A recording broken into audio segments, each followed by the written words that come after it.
Good morning, ladies and gentlemen. This is yet another interview by Project Cargo Weekly.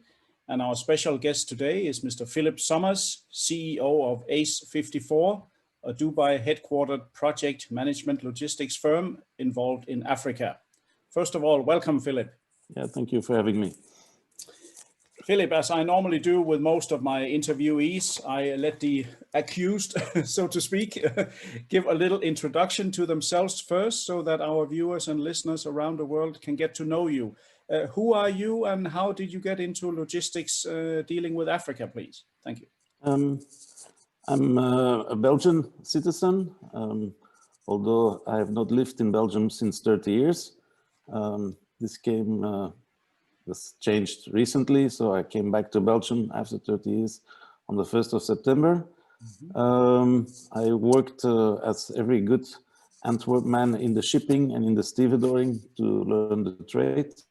So my first jobs were working for stevedores. And then at my age of 29, I moved to Africa. That was first expatriation to Gabon. And I've been on the road for 30 years since. Moved from Gabon to Switzerland to the head office of Panalpina, because every Panalpina man who makes a career needs to go to the Africa school. And it's been a good school. I can confirm that. And then I went to Dubai, opened the office in Qatar for Panalpina. And then moved to DHL in Houston, London, Sakhalin, back to Houston for a French group specialized in projects in oil and gas in Africa. And then another Africa stint in Nigeria, and then went to Geodis, where I was 12 years the senior vice president for projects. And also the board member. And so I spent that time in Paris, in the head office, and in Dubai.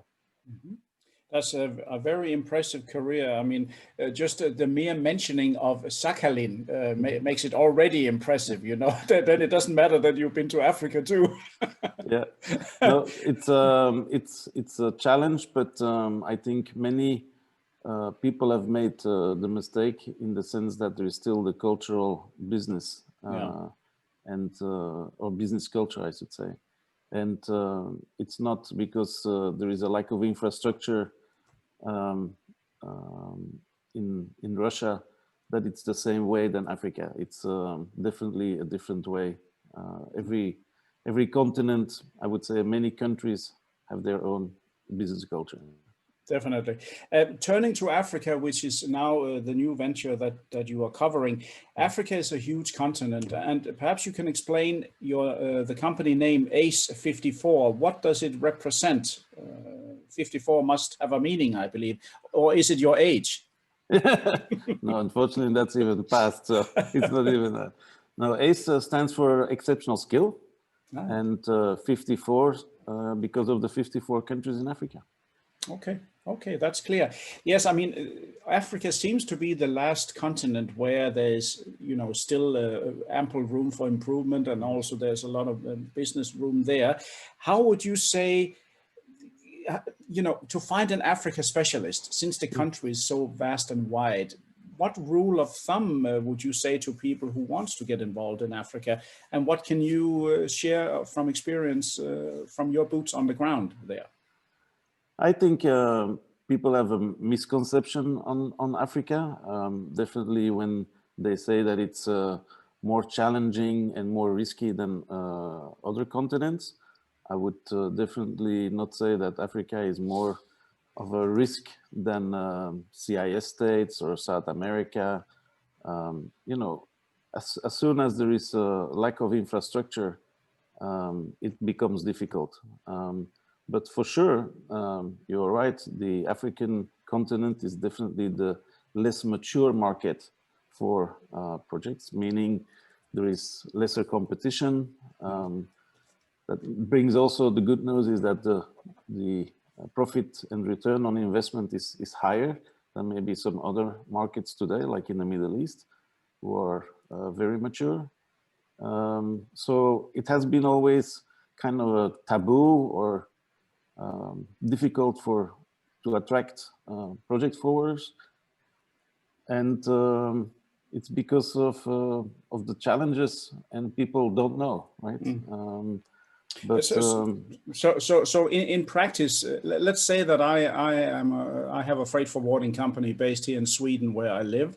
I have a major project going into Nigeria. I don't know who to trust, which definitely is difficult. Everybody's called Prince this or Prince that in Lagos nowadays.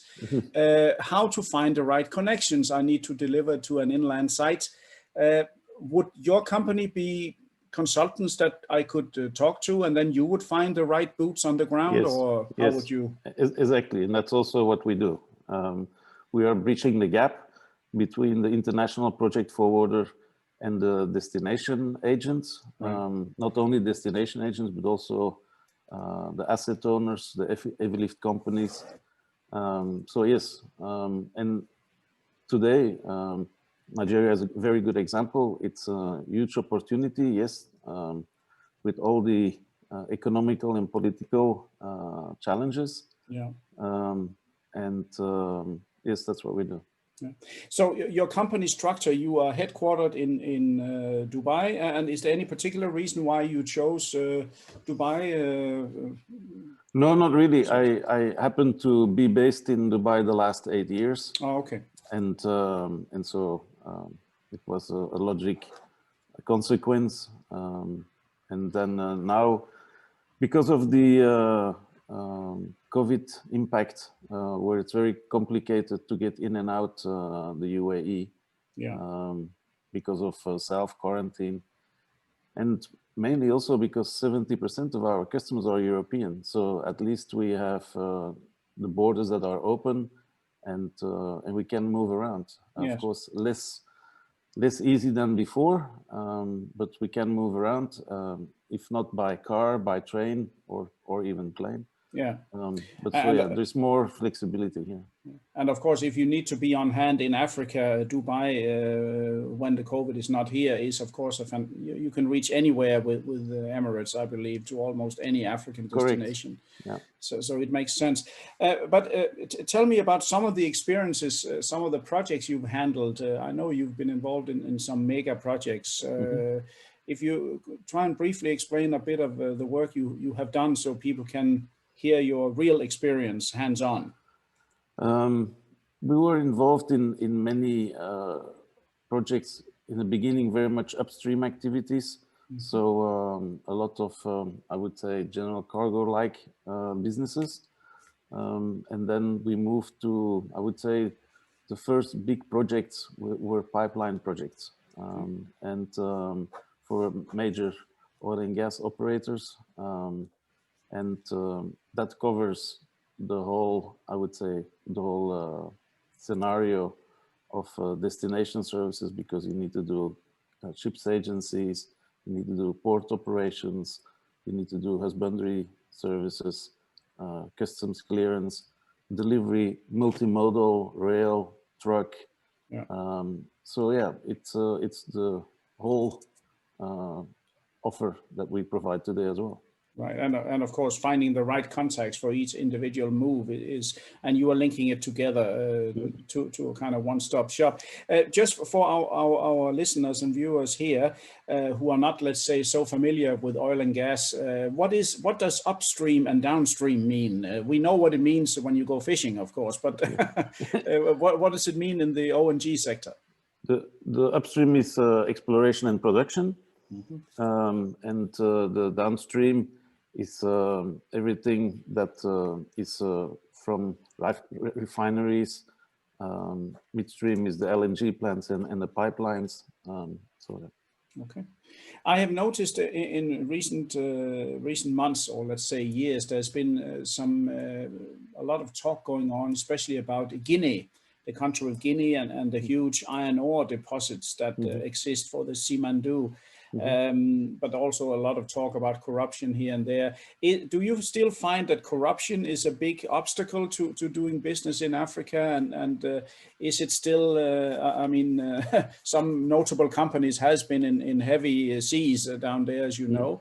Yeah. Is that still an everyday part of life there? It's still a big challenge, but I think today, because of what has happened in the recent past, where not only freight forwarders, but also on the client side, many have been caught with the hand in the drawer or doing irregular behavior, and I think it definitely has helped to change that course. Is it completely gone? No, definitely not.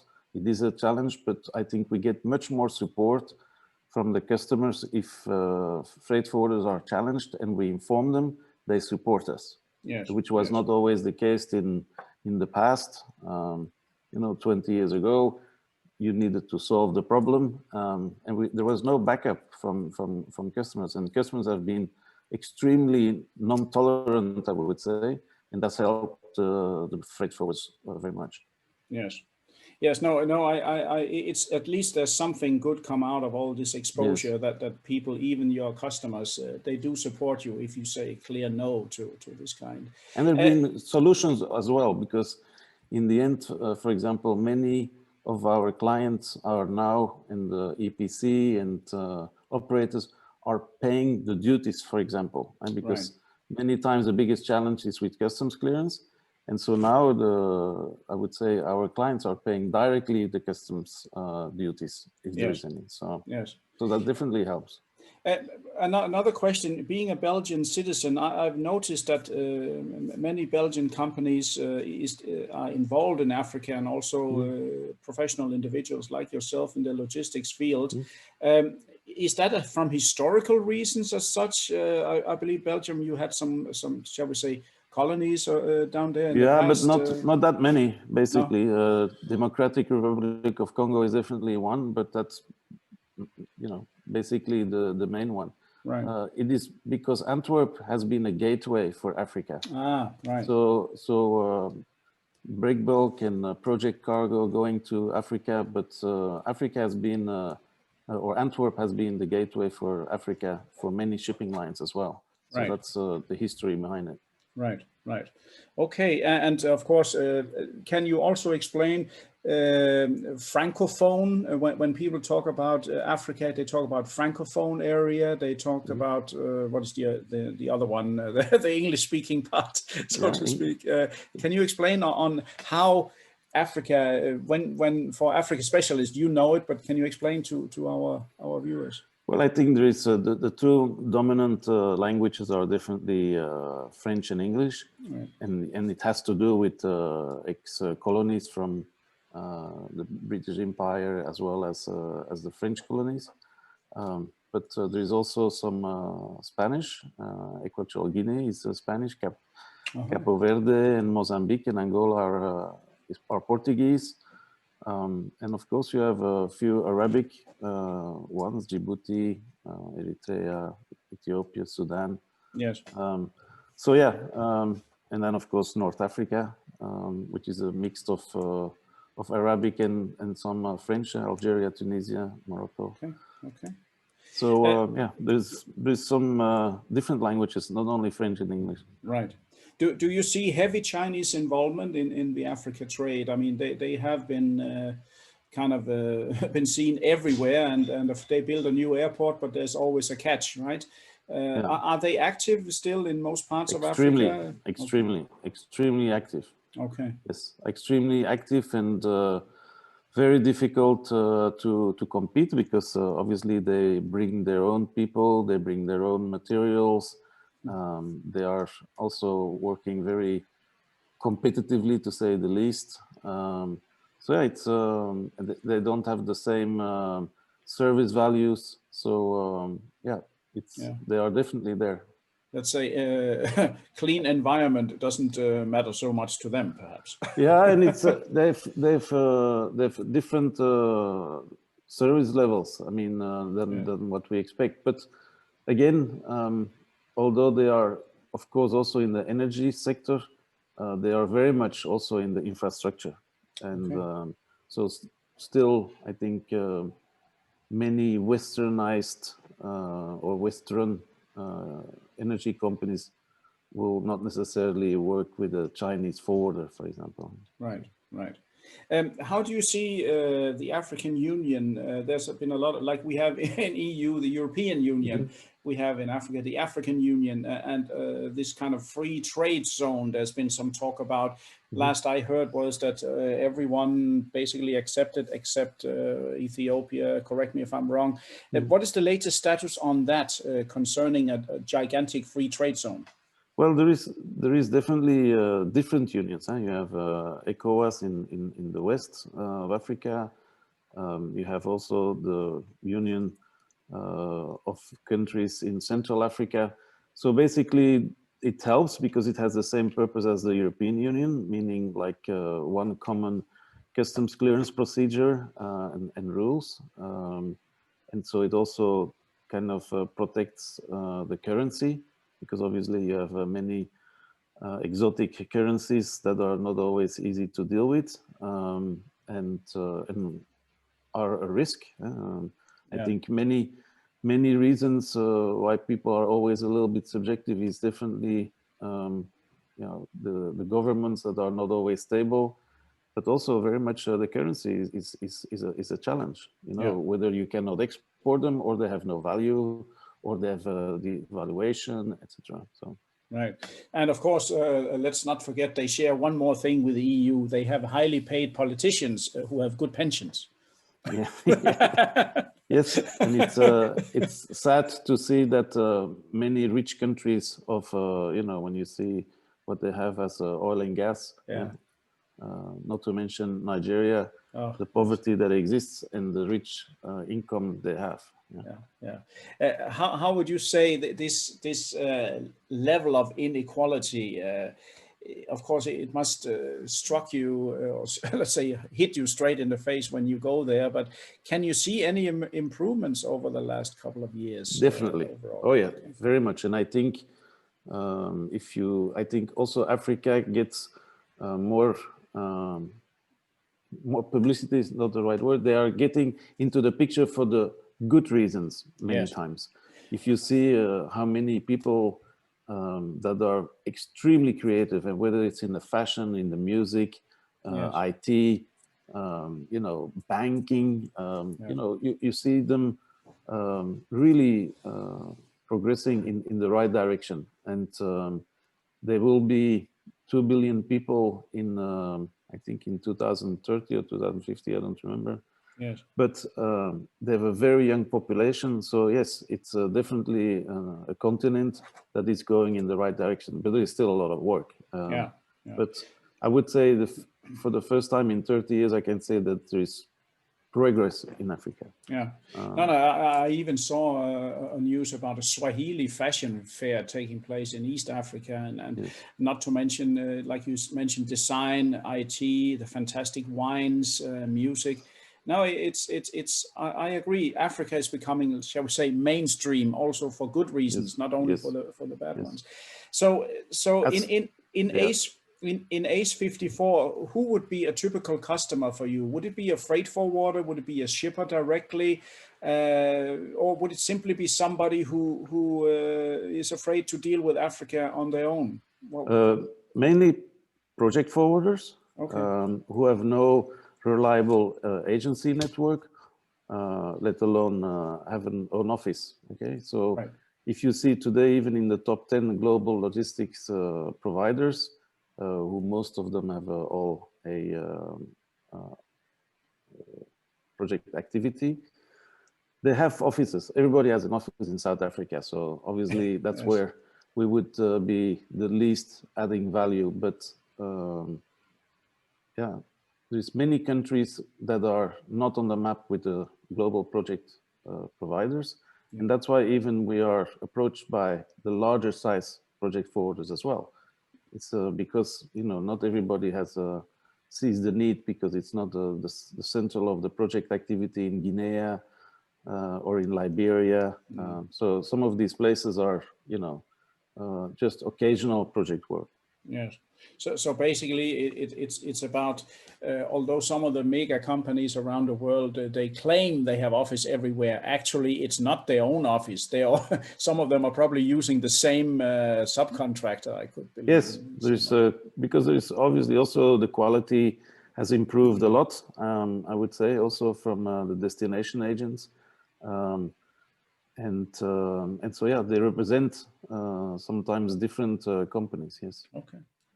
Has the COVID crisis impacted, besides the traveling, of course, has it impacted your business, or do you still see hope in the future for 2021?